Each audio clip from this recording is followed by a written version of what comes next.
Well, welcome back. Take a stretch if you need to. You might have just eaten breakfast. You might still be in your pajamas. After all, this is a homeschool class. So therefore, get ready though, because you're going to have to take some notes today. We're going to be taking a look at two civilizations of Mesoamerica. First of all, the Olmecs. Second of all, the Mayans. In order to understand these people, let's kind of get a picture of them. So let's take a look here at a map of North America. And if you look all the way up in the northwest corner where Alaska is, hope you know where Alaska is, you'll notice that Alaska is actually very close to Russia. In fact, there's a sea that goes in between them. It's called the Bering Sea. And one of the big mysteries of history is, how did people get over to the Americas to people them well before the Europeans? In other words, how did all the Native American cultures first come here? And one of the ideas that's been prevalent is that since the world as we know it does go through climate change, and it does go through series of seasons of warming, and it goes through seasons of cooling as well, it's quite possible that in some far distant ice age, that Bering Sea, which is somewhat narrow and not terribly deep, actually froze over on top, and it froze over enough that people could just walk across a Bering Strait land bridge to get here, and they actually kept coming down. Now, if that's true, that means they came from Asia and they were wandering towards the east. What's really interesting is that we don't know exactly when that would have happened, but it's quite possible that these people were coming from that Tower of Babel dispersal. In other words, that's why these peoples in Mesoamerica built cultures so similar to peoples in Mesopotamia, or peoples in Egypt, or peoples in India, because they were all coming from a common background. What's also interesting about this is all of these civilizations, as we're going to see, civilizations always borrow from each other. There's really not that many new ideas out there. In fact, Solomon said there is nothing new under the sun. So as you study antiquity, which we're actually looking at American history this year, but as you look at antiquity at other years in your studies, you'll see that often cultures do a lot of the same things, and they pursue and build things often in the same way. In fact, we still build fake mountains. We still build towers to heaven. They're called skyscrapers. Well, the Olmec people are the first people we're going to look at. Go ahead and see how the word is spelled here. It's right here on the screen. And the Olmec peoples lived in roughly south-central Mexico. And they had a capital called San Lorenzo. And the Olmecs, from what we can tell from archaeology, and well, there aren't really many written records that we can read, but what we can tell from piecing together history, we most likely think the Olmecs were the oldest peoples in Mesoamerica. And they probably settled down in Mexico sometime around the days of, say, Gideon or Samson. And they were a people there until the days of Plato. So if you can think on your timeline where Samson is and where Plato is, you have a rough idea of when the Olmec actually lived. What's incredible about the Olmec as a civilization is they were the first culture over here in Mesoamerica to actually develop a writing system. In other words, they use what we call pictographs. These little pictures that actually mean words, but actually look kind of like what they're talking about. The Egyptians is something simpler. They had hieroglyphs, which is a little bit different. The Chinese also have something similar. They have something called characters, which is very similar to what the Mesoamericans or the Olmecs actually put down. What's interesting about this language is not only was it the first language, but like most other pictographic languages, it was very difficult to learn. See, in our language, you just have to learn 26 letters, and then you have to learn what they mean in terms of sounds, and you can read. But in these ancient languages, you would have to learn hundreds or sometimes thousands of characters or pictographs, which meant that to learn how to read took years often. And it took a very specialized and expensive education. So they didn't have free schools back then. They didn't have this whole idea of homeschooling where your parents could just teach you what they already know. In fact, in the ancient cultures, like the Mesoamericans, most people couldn't read. And part of that was because most people were slaves, and so nobody was going to train them to actually read. And so what's interesting about these cultures is that they understood that reading and the control of information is a way to control power. And so only the nobles and only the scribes or the priests typically knew how to read. Most of the middle class, if there even was a middle class, and like I already mentioned, those slaves, they were never taught how to actually read. The interesting thing about the Olmec is they had a very complex calendar system. In fact, they were one of the first ones in Mesoamerica to actually develop a calendar and to put it to use. What's also interesting about the Olmecs is the Olmecs were one of the first people we know of, especially over here, to develop and invent the wheel. I know it sounds kind of funny, but they actually realized, oh, if you have a round object, it can roll. And therefore, you would think they would attach it to something like a cart to make things easier to move. Now, they understood that if you attach it to a cart, it would make things easier to move. But here's a key concept with the Olmecs.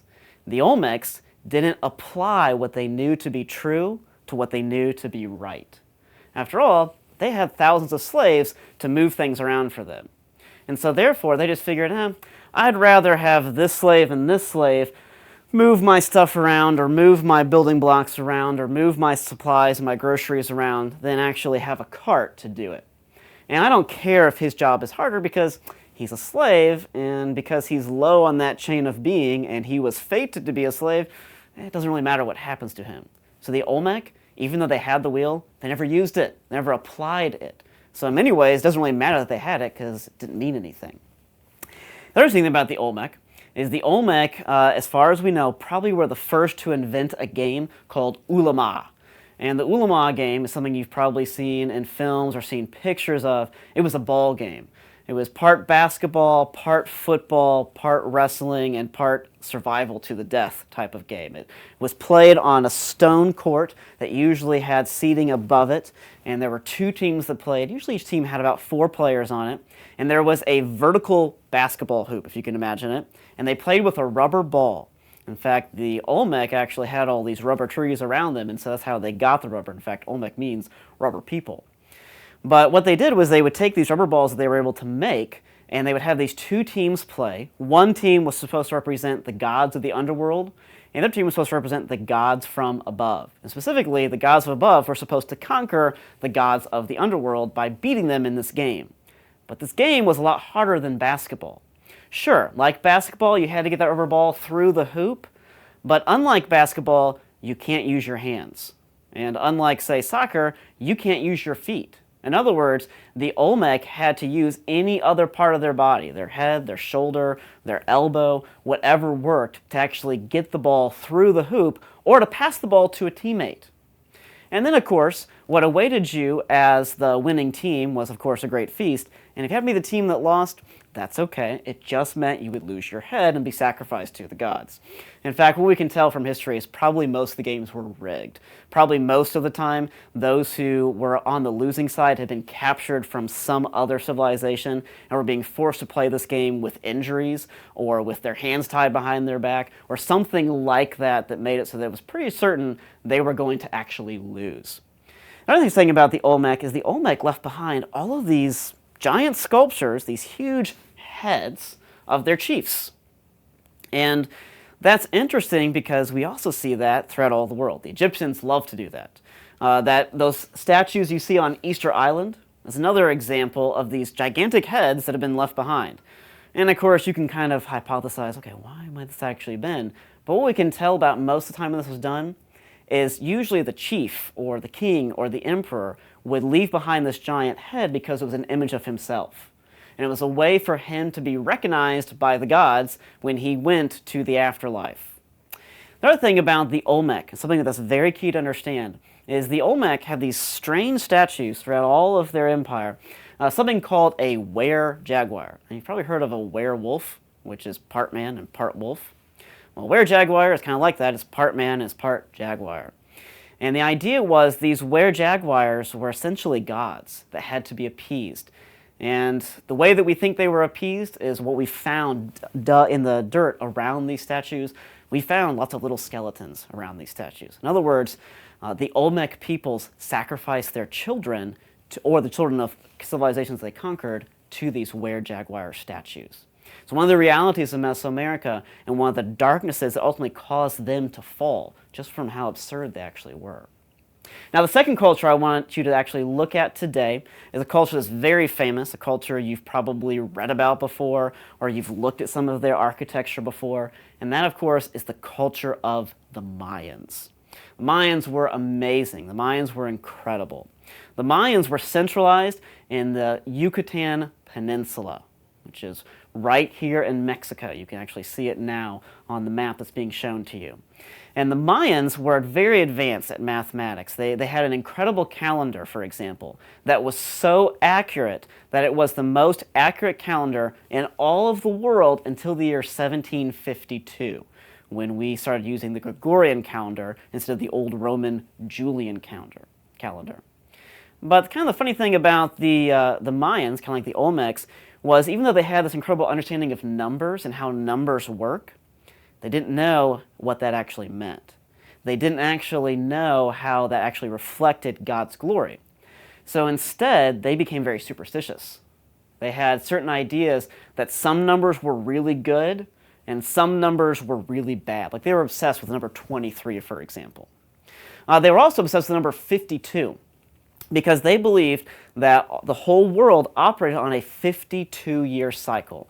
And every 52 years, things kind of went back to the same way that they were. In fact, the Mayans are most famous because they also had a master calendar based upon this number of 52 that showed that the whole world would come to an end and then be reborn, and it would go through everything exactly the same as it had before. It's kind of like a video. You can take this video, you can stop it, you can put it back to the beginning and then play it again, and everything that I have said, all the little mistakes I've made, is going to happen exactly the same as before.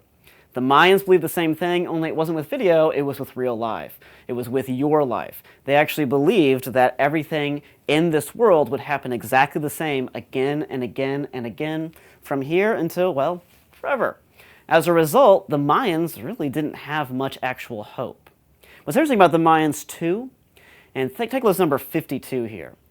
What's interesting about the Mayans is that they believe that we had a 52-year cycle. Well, that also happens to be the average lifespan of a nation in Mesoamerica. Or if you lived in Mesoamerica in the days of the Mayans, your average lifespan that you would live to would probably be about 52. So it's very interesting that they saw that number because it reflected their actual culture. In other words, their culture reflected what they actually believed. They lived about as long as they thought they would live. Another thing about the Mayans to keep in mind is the Mayans were incredible city builders. They built some of the greatest cities in all of the ancient world, cities that supported tens of thousands of people, which was a lot for those days. They were like Carthage. If you ever looked at the Carthaginians, those Phoenician traders who settled along North Africa, if you went to one of their cities, they'd be filled with bustling marketplaces and also lots of government offices.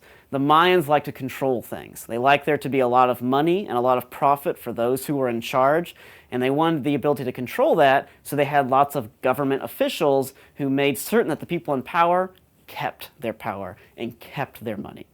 Another thing about the Mayans to keep in mind is the Mayans had a very interesting way of clearing land for these cities. And instead of taking down the trees carefully and digging out the dumps, digging out the, not the dumps, you don't want to dig out the dumps. Instead of digging out the actual stumps to these trees, the Mayans would simply burn it all down. They would set fire to a parcel of land and hopefully have it so it would be controlled and they wouldn't actually take out a city they'd already built, but they would simply clear the land through fire and then build upon that soil. Now when you do that, the soil that you have underneath you is very good to plant things in.